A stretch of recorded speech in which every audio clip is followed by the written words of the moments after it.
ফুফুর গরো বাই মামুর গরো বলির আগে যাইতা পারতা নাই, মামুর গরো বই ফুফুর গরো বাই লগে এখন পালচারের ঘরে বইয়া পরীক্ষা দেবার যাইতা পারতা নাই, কারণ ইনো বেড়ায় ভাই লিব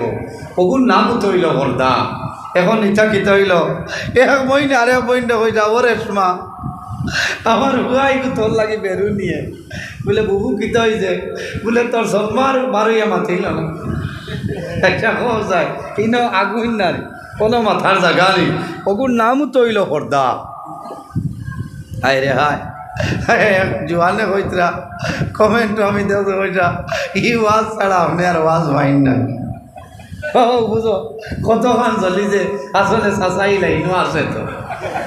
মোল্লাই লাইনটা আগুন ধরাই দিছে, মনে হয় খালাম্মায় কইছেন বাবা তুমি আর এখন লাইও না। আমরা দেশের এক নিয়ম তো